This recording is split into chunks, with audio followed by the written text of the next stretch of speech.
வணக்கம் நண்பர்களே. பராசக்தி படத்தோட ட்ரெய்லருக்கு மிகப்பெரிய வரவேற்பு கிடைச்சிருக்கு. இது சிவகார்த்திகேயனுடைய திரை வாழ்க்கையில் பார்த்திராத ஒரு பெரிய வரவேற்பு. இதுவரைக்கும் அவருடைய எந்த ட்ரெய்லரும் இந்த அளவுக்கு மிகப்பெரிய வரவேற்பை பெற்றதில்லை. அதற்கு காரணம் சிவகார்த்திகேயன் மட்டுமல்ல, கூடவே ரவி மோகன், அதர்வா இன்னும் பல பேர் இருக்காங்க. அந்த படத்தோட கதை களம் ரொம்ப முக்கியமானது. தமிழ் உணர்வாளர்களுடைய அந்த மனதில் ஒன்றாக கலந்துவிட்ட ஒரு போராட்டம் குறித்த ஒரு படம் அப்படிங்கிறதால பொதுவாகவே சிவகார்த்திகேயன் ரசிகர்கள் அப்படின்னு இல்லாம, பொதுவான ரசிகர்கள் அத்தனை பேருமே அவங்க இந்த ட்ரெய்லரை விரும்பி பார்த்துருக்காங்க. இந்த ட்ரெய்லர் குறித்து பல்வேறு கருத்துக்களை தெரிவிச்சுக்கிட்டு இருக்காங்க. அதனுடைய விளைவு இந்த படம் 4,00,00,000க்கும் அதிகமான பார்வையாளர்களால் பார்க்கப்பட்டிருக்கு. ஒரு 4,00,00,000ன்னா 40 மில்லியனுக்கு மேல 43, 44 மில்லியன் வந்துருச்சுன்னு நினைக்கிறேன். இப்படி ஒரு வரவேற்பை இதுவரைக்கும் தமிழ் சினிமாவில் அண்மை காலத்தில் வேற எந்த படத்தோட ட்ரெய்லருக்கு பார்த்ததே இல்லை. இப்போ இதுக்கு முன்ன ஜனநாயகன் அப்படின்ற படத்தோட ட்ரெய்லர் வெளியாச்சு. அது வெளியாகி 24 மணி நேரத்தில் கிட்டத்தட்ட 3 கோடி பேர் அதை பார்த்தாங்கன்றது ஒரு பெரிய ரெக்கார்டா சொல்லிக்கிட்டு இருந்தாங்க. அதே போல 2 நாட்களில் அந்த படம் 36 மில்லியன், அதாவது 3,50 கோடிக்கும் அதிகமான பார்வைகளை அந்த ட்ரெய்லர் பெற்றிருந்தது. அதை ஒரு பெரிய விஷயமா எல்லோருமே தூக்கி பிடிச்சிட்டு இருந்த நேரத்தில், அதற்கு அடுத்த நாள் வெளியான இந்த பராசக்தி படத்தோட ட்ரெய்லர் 24 மணி நேரத்துக்குள்ளேயே அந்த ஜனநாயகனுடைய பார்வையை தாண்டிடுச்சு. 24 மணி நேரம் தாண்டின உடனே இந்த ட்ரெய்லருடைய பார்வை கிட்டத்தட்ட 4 கோடியை தாண்டிச்சு, 40 மில்லியனை தாண்டிடுச்சு. அவ்வளவுதான். இணையதளத்தில் ஒரு பக்கம் இந்த சாதனைகளை பேசுகிற ரசிகர்கள் பேசிக்கிட்டு இருக்காங்க நார்மலாக. இன்னொரு பக்கம் அந்த வன்ம பேச்சு கும்பல் ஒன்று இருக்கு இல்லையா, அந்த கும்பல் இந்த பராசக்தி படத்துக்கு எப்படி இவ்வளோ பார்வைகள் கிடைச்சது, எப்படி இவ்வளோ வியூஸ் வந்தது, இது இதில் ஒரு ஸ்கேம் இருக்கு, இது பாட்டை வச்சு இதை அதிகப்படுத்துகிறாங்க, இது பொய்யான ஒரு ஒரு வியூஸ், இது போலியாக இதை அதிகப்படுத்தி காட்டுறாங்க, இப்படி புலம்ப ஆரம்பிச்சிட்டாங்க. இப்போ இதற்கு முந்தைய படங்கள், அதாவது விஜயோட இதற்கு முந்தைய பல படங்கள், அந்த லியோவா இருக்கட்டும், கோட்டா இருக்கட்டும், ஏன் இப்போ ஜனநாயகனா இருக்கட்டும், இதற்கெல்லாம் இத்தனை மில்லியன் வியூஸ் வந்தது. இதெல்லாம் பாட்டை வச்சு தான் பண்ணாங்களா? உங்க டெக்னிக்கை அவங்க பயன்படுத்திட்டாங்க அப்படின்னு சொல்ல வரீங்களா? நீங்க சன் சன் டிவியோட நெட்வொர்க் என்ன, சன் டிவியோட அந்த ரேஞ்ச் என்ன அப்படின்னு தெரியாத கூமுட்டையும் தான் இதெல்லாம் பேசுவாங்க. சன் டிவியோட அந்த சப்ஸ்கிரைபர் எண்ணிக்கை போய் பாருங்க, அது எவ்வளோ இருக்குன்னு. தமிழ் சினிமா, தமிழ் அதாவது தொலைக்காட்சி உலகில் இவ்வளவு அதிகமான சப்ஸ்கிரைபர்ஸ் வச்சிருக்கிற ஒரே நிறுவனம் சன் டிவி தான். யாராக இருந்தாலும் அவங்க சேனல்ல ரிலீஸ் பண்றதை விரும்புவாங்க. அதில் ரிலீஸ் ஆனால் அதிக பார்வைகள் கிடைக்கும் அப்படிங்கிறது தான் உண்மை. இப்போ ரஜினிகாந்தோடைய பல படங்கள் சன் டிவியில் தான் ரிலீஸ் ஆகுது, அதோடைய ட்ரெய்லர். அதனால அது சன் டிவி ஒரு பக்கம். இன்னொரு பக்கம் இது பொங்கல் நேரத்தில் இந்த ஜனநாயகனுக்கு எதிராக வருகிற படமா பராசக்தியை முன் வச்சுட்டாங்க. அப்படி வைக்கும்போது இயல்பாகவே அந்த படத்துக்கு ஒரு கூடுதலான கவனம் கிடைக்குது. இன்னொன்று, இந்த படத்தினுடைய கதைக்களம், அதில் வர்ற பாத்திரங்கள், குறிப்பாக பேரறிஞர் அண்ணா அவருடைய அந்த முகத்தை பார்த்த பிறகு அந்த ட்ரெய்லர் நிஜமாவே தீயா பத்திச்சு. என்றைக்கு இருந்தாலும் இந்த நாட்டை ஆள்பவர் யாருன்னா பேரறிஞர் அண்ணா தான். இது அண்ணாவின் நாடு, இந்த மண் அண்ணாவினுடைய மண். இந்த மண்ணுக்கு அடையாளத்தை உருவாக்கி வச்சுட்டு போனது பேரறிஞர் அண்ணா தான். அப்படிப்பட்ட ஒரு பெருமகன், ஒரு பெருந்தலைவர், அவருடைய முகத்தை ஒரு செகண்ட் பார்த்ததுக்கே தீப்பரவலா அந்த வீடியோ ஓடுது, அந்த ட்ரெய்லர் பெரிய அளவுக்கு போயிட்டு இருக்கு. அதனுடைய விளைவு தான் இது இவ்வளவு பெரிய வரவேற்பை பெற்றிருக்கிறது, இவ்வளவு பெரிய பார்வை அந்த ட்ரெய்லருக்கு கிடைச்சிருக்கு. ஆனால் அதை கொச்சைப்படுத்தும் வகையில் சிலர் இதை தொடர்ச்சியாக பேசிக்கிட்டு இருக்காங்க. இது இந்த சமூக வலைத்தளங்களில் பெரிய அளவுக்கு பேசு பொருளாக இருக்கு, போட்டு பொளக்குறாங்க. நிஜமாகவே முன்னெப்போதும் இல்லாத அளவுக்கு இந்த மாதிரி இந்த வன்ம பேச்சாளர்களை போட்டு வெளுக்கிறாங்க இந்த பதிவர்கள் மற்றும் யூடியூபர்ஸு, அதே போல் பத்திரிகையாளர்கள். பத்திரிகையாளர்களே வெளுக்கிற சினிமா பத்திரிகையாளர்களாக இந்த கும்பல் வந்து இருக்கு. இது வரைக்கும் நான் இப்படி பார்த்ததில்ல.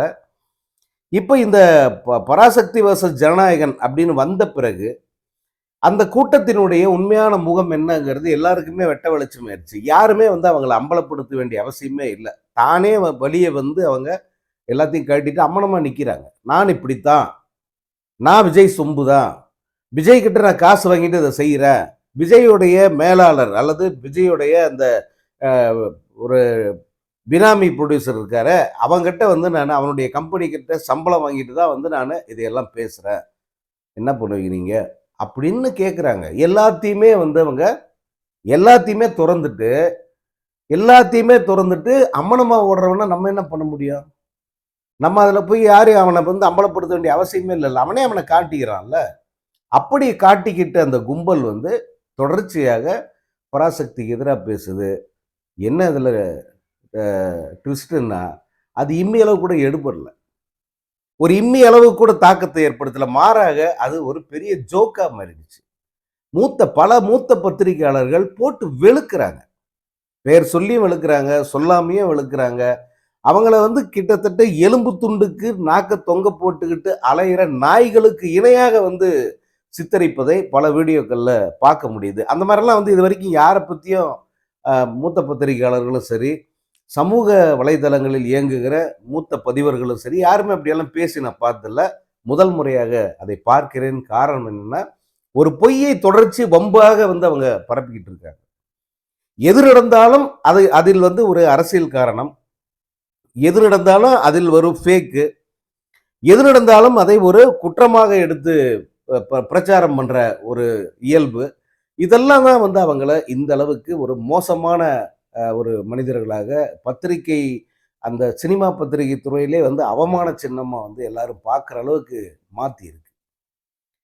இதுல பராசக்திக்கு உண்மையிலேயே வந்து பராசக்திக்கு எப்படி இவ்வளோ வியூஸ் கிடைக்குது அப்படிங்கிறத வந்து அவங்க போட்டிருக்காங்க. ஒரு ஒரு ஒரு விளக்கமும் போட்டிருக்காங்க.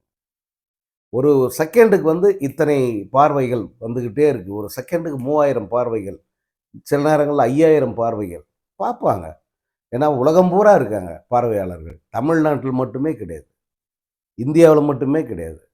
உலகம் பூரா கிட்டத்தட்ட 20 கோடி தமிழர்களுக்கு மேல இருக்காங்க. அந்த 20 கோடி தமிழர்கள்ல 4 கோடி பேர் பார்த்திருக்காங்க.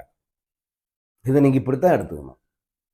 20 கோடிக்கும் அதிகமான தமிழர்கள் வாழ்கிற இந்த உலகத்துல இன்னைக்கு வந்து கம்யூனிகேஷன்ங்கிறது வேற ரேஞ்சுக்கு போயிடுச்சு. அப்படி சொடக்கு போடுற நேரத்துல வந்து இங்கிருந்து நார்வேல இருக்கிறவன் இத பார்க்க முடியும். இங்கிருந்து வந்து கனடாவுல இருக்கிறவன் அத பார்த்துற முடியும். இன்னும் ஒவ்வொரு வினாடியிலும் வந்து அந்த பார்வை வந்து இன்க்ரீஸ் ஆயிட்டு தான் போகும். இன்னொன்னு இந்த ஹைப்பு, இந்த பரபரப்பு, அந்த கதைக்களம், அதில் உள்ள அந்த பாத்திரங்கள், இதெல்லாம் வந்து திரும்ப திரும்ப பார்க்குறான். இப்போ ஒரே ஆள் வந்து 10 வாட்டி பார்க்குறான். இப்ப நானே வந்து கிட்டத்தட்ட 20 முறை பார்த்திருப்பேன் அந்த ட்ரெய்லர. ஏன்னா, எனக்கு அதுல வருகிற அந்த குறியீடுகளும், அந்த கள பின்னணியும், இந்த தலைவர்களும், குறிப்பா வந்து பேரறிஞர் அண்ணாவும் வந்து என்ன திரும்ப திரும்ப பார்க்க வைக்கிறாங்க. இப்படி எத்தன பேர் இருப்பாங்க? உணர்வாளர்கள் எவ்வளவு பேர் இருப்பாங்க? அவங்க எவ்வளவு முறை பார்த்திருப்பாங்க? அதனுடைய விளைவு தான் வந்து அந்த படம் சரித்திரம் படைச்சுக்கிட்டு இருக்கு ரிலீஸுக்கு முன்னாடி. என்ன அவங்களுக்கெல்லாம் ஒரு பெரிய ஆத்திரம்னா, இது ட்ரெய்லர் யூடியூப்லயே வந்து இப்படி ஒரு சாதனையை பண்ணிருச்சே. ஒரு நாள் முன்னாடி அந்த படம் ரிலீஸ் ஆகுது. அடுத்த நாள் இந்த படத்தோட ட்ரெய்லர் ரிலீஸ் ஆகுது. பார்த்தா அதை ஓவர்டேக் பண்ணி பராசக்தி போயிடுச்சு. இப்போ படம் ரிலீஸ் அப்பயும் இதே ட்ரெண்ட் வந்ததுன்னா என்ன பண்றது? அதுதான் வந்து எல்லாருக்கும் பயம். முதல் நாள் ஜனநாயகன் ரிலீஸ் ஆகுது. அன்னைக்கு எவ்வளவு வேணா வடை சுடுவாங்க. இப்பயே ரெடி பண்ணி வச்சுட்டு இருப்பாங்க. 1000 கோடி போஸ்டர் ரெடி பண்ணி வச்சுட்டு இருப்பாங்க. அடுத்த நாள் பராசக்தி ரிலீஸ் ஆகி மக்களிடம் பெரும் வரவேற்பை பெற்று இந்த ஜனநாயகனுடைய வசூலை முறியடிச்சு அந்த படம் போயிடுச்சுன்னா என்ன பண்றது? அப்படிங்கிற ஒரு ஆதங்கம் அவங்களுக்கெல்லாம் இருக்கும். அந்த பயம் இருக்கும். அதனுடைய விளைவு தான் வந்து அந்த ஓப்பனிங்கிலே வந்து அடிச்சிடணும் அப்படின்னு வந்து அவங்க தொடர்ச்சியாக இந்த பராசக்தி எதிராக, சிவகார்த்திகேயனுக்கு எதிராக பல்வேறு அவதூறுகளை வந்து அள்ளி வீசிக்கிட்டு இருக்காங்க. அதே போல இந்த சிவகார்த்திகேயன் அந்த ஆடியோ லான்ச்சில் சொன்ன ஒரு விஷயம் என்னன்னா, நான் வந்து என் படத்தை இந்த தேதியில ரிலீஸ் பண்றத எப்படி முடிவு பண்ணேன்? ஏன் அந்த தேதியில நாங்கள் ரிலீஸ் பண்ணோம்? எப்படி ஜனநாயகன் கிளாஷுக்கு வந்தது? அப்படியெல்லாம் வந்து அவர் மேடையில் பேசிட்டாரு. அப்புறம் வந்து விஜயோட மேனேஜரை தொடர்பு கொண்டு இந்த மாதிரி அவருடைய கடைசி படம் வேற இப்படி வருது எப்படி அப்படின்னு கேட்டு அவர் பரவாயில்ல கிளாஸ் எல்லாம் ஒரு பெரிய விஷயம் இல்லை, பொங்கல் 10 நாள் இருக்கு தாங்கும், தாராளமா நீங்க ரிலீஸ் பண்ணுங்கன்னு சொல்லிட்டாரு. அதே போல விஜய் வாழ்த்து சொன்னாரு அப்படின்னு அவர் மேடையில சொல்றாரு. எப்படி எவ்வளவு பெரிய மேடை அது, உலகம் பூரா பாக்குது, கண்டிப்பா விஜயும் பார்ப்பாரு. அந்த மேடையில சிவகார்த்திகேயன் பப்ளிக்கே அதை சொல்றாரு. ஆனா இந்த பண்ணாடைங்க சிலர் அது பொய், அது வந்து சும்மா வந்து பீலா விடுறான் சிவகார்த்திகேயன், சிவகார்த்திகேயன் சொல்றதெல்லாம் வந்து நம்புற மாதிரி இல்லை. அப்போ என்ன அர்த்தம்? சிவகார்த்திகேயன் பொய் சொல்றதா வச்சுக்கிட்டா அப்ப விஜய் எவ்வளவு பெரிய ஃப்ராடு இல்லையா? விஜய் தான் அப்போ காசு கொடுத்து தூண்டி விட்டு கூவுகடா கத்துக்கடா போயிட்டு சமூக வலைதளங்கள்ல போய் யூடியூப்ல போய் வந்து வாந்தி எடுங்க, யூடியூப்ல போய் சிவகார்த்திகேயனை கடிச்சு வைங்க அப்படின்னு சொல்லி எலும்பு துண்டு போடுறது யாரப்போ விஜய் தான் அப்படின்னு ஒத்துக்கிறாங்களா? சிவகார்த்திகேயன் விஜய் கிட்ட பேசிட்டேன் அப்படின்னு சொல்றாப்ல. இல்ல இல்ல அதெல்லாம் பொய் அப்படின்னு ஒருத்தன் சொல்றான்னா அப்ப அவனுக்கு விஜய் கூட நேரடி தொடர்பு இருக்கணும். விஜய் நேரடியா அவனுக்கு ஆணையிடணும். நீ தொடர்ந்து நான் வெளியே எவன்லாம் பேசுறது பொய், நான் வந்து சிவகார்த்திகேயன் கிட்ட அப்படியெல்லாம் சொல்லல, அவனுக்கு வாழ்த்தெல்லாம் தெரிவிக்கல அப்படின்னு விஜய் வந்து சொல்லியிருக்கணும். இன்னொன்னு ஜனநாயகன் படம் தனியா தான் வரணும், பராசக்தி இது கூட கிளாஸுக்கு வர்றது பெரிய பயமா இருக்கு எனக்கு, அந்த படம் வந்து அடிச்சிருச்சுன்னா என்னோட இமேஜ் போயிடும், அதனால வந்து எவ்வளவு முடியுமோ அந்த படத்துக்கு எதிராக போய் கூவுங்க, போய் குறைங்க அப்படின்னு சொல்லிட்டு விஜய் வந்து ஆர்டர் போட்டிருக்காப்லையா? இப்போ இவங்க விஜய்க்கு ஆதரவாக பேசுறதா நினைச்சு விஜயை தான் கேவலப்படுத்தினுக்கிறாங்க. சோசியல் மீடியா ஃபுல்லா வந்து என்ன பண்ணிக்கிட்டு இருக்கான், விஜயை போட்டு பொலன்னு பொழக்கிறான், அடி அடின்னு அடிக்கிறான். காரணம் என்னன்னா இந்த மாதிரி அடியாட்கள், இந்த மாதிரி கூலிக்கு மாரடிக்கிற இந்த மாதிரி பயலுங்க வந்து இந்த சோசியல் மீடியாவில் யூடியூப்லேயே வந்து விஜய்க்கு சப்போர்ட் பண்றதா நினைச்சு, ஜனநாயகனுக்கு சப்போர்ட் பண்றதா நினைச்சு அவர்கள் பேசுகிற ஒவ்வொரு விஷயமும் அந்த படத்துக்கு எதிராகத்தான் போய்கிட்டு மிக கேவலமாக வறுத்தெடுக்கிறாங்க படத்தை. அது எப்படி வறுத்து எடுக்கிறாங்கன்றத நம்ம இன்னொரு வீடியோவில் பார்ப்போம். இப்போதைக்கு நான் சொல்ல வந்தது இது நிஜமான ஆர்கானிக்கான ஒரு வியூ இந்த படத்துக்கு கிடைச்சிருக்கிறதுக்கு காரணம் நம்ம தமிழ் மக்களுடைய உணர்வு. அவங்க உணர்வு பூர்வமான ஒரு படமா இதை பார்க்குறாங்க. தங்களுடைய உணர்வை வெளிப்படுத்துகிற ஒரு படமா இதை வந்து அவங்க எதிர்பார்த்துக்கிட்டு இருக்காங்க. இந்த ட்ரெய்லர் தருகிற உணர்வை அந்த படம் கொடுத்துருச்சுன்னா மிகப்பெரிய வெற்றி படமா தமிழ் சினிமா வரலாற்றில் இடம்பெறுகிற ஒரு படமா இந்த பராசக்தி மாற. எப்படி கலைஞரின் பராசக்தி அன்னைக்கு வந்தது 73 ஆண்டுகளுக்கு முன்பு வந்த அந்த பராசக்தி இன்னைக்கு வரைக்கும் உலக சினிமாவா பார்க்கப்படுகிறதோ, நிஜமான ஒரு உலக சினிமா 73 ஆண்டுகளுக்கு முன்பே தமிழ்ல உருவாகிடுச்சு. அதுதான் கலைஞரின் பராசக்தி. அதற்கு நிகராக இந்த படத்தையே கொண்டாடுவாங்க. இந்த படம் அவர்கள் உணர்வோடு கலந்துருச்சுன்னா